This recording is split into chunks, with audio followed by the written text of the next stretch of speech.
Hello from the small window on your screen. This is Adam Turtletaub from the Society of Corporate Compliance and Ethics. Joining me on the big window on the screen is Andy Phippen, who is Professor of Social Responsibility and Information Technology at Plymouth University. He'll be one of our speakers at the 2016 European Compliance and Ethics Institute, which will be taking place in Prague from March 20th through March 23rd. First of all, Andy, thank you so much for taking the time to join us and for speaking at the Institute.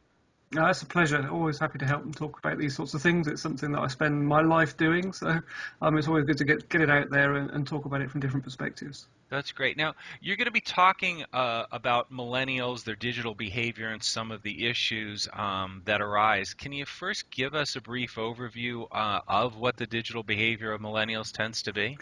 I think I spend a lot of my time talking with young people about technology, and I think you get two things from it. First of all, their utter dependence on it, and their need to be connected the whole time. But also alongside that, they are developing their own behaviours. Certainly within the UK, there's very little support or influence in schools about how they think about how they might use technology.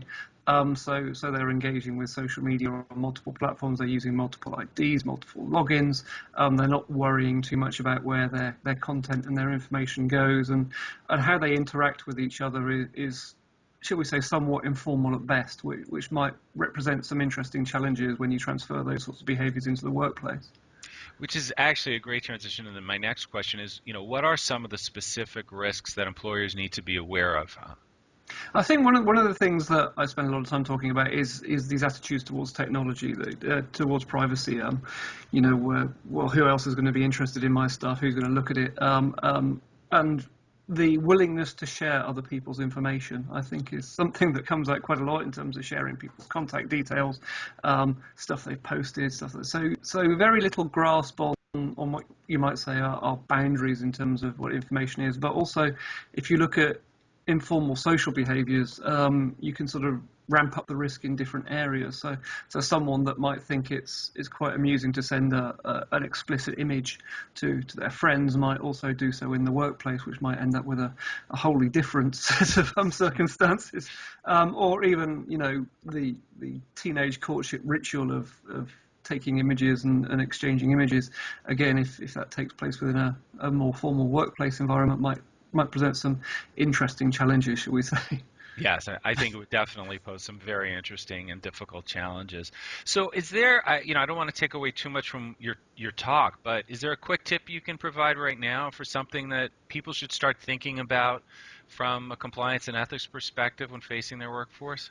I think certainly from my perspective, the excuse we didn't realise that was going to happen is not a very good excuse anymore. There are certainly legal cases where that has not been a very valid defence. So I think the two things that you need to think about immediately are do you have the policies in place to explain these things aren't acceptable? A classic case in the UK recently was 3 judges who were browsing pornography, and those conversations with teens have been quite funny because their response is kind of like, but they're not doing anything wrong, are they? So you need maybe to explicitly say these sorts of things, but also to put training in place to explain this sort of thing as well.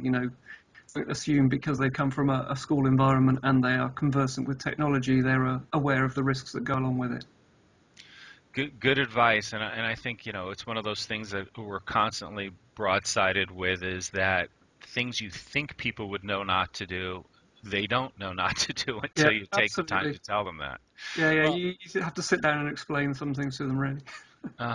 Well, I'm very intrigued and looking forward to your talk, and I hope those of you watching are as intrigued as I am, and I look forward to seeing you in Prague for the 2016 Compliance and Ethics Institute, or European Compliance and Ethics Institute. I'm Adam Turtletaub from the Society of Corporate Compliance and Ethics. Thanks for joining us. Thank you, Andy, for your time, and wish you a very good day. Thanks, Adam. Good to see you, and looking forward to the conference.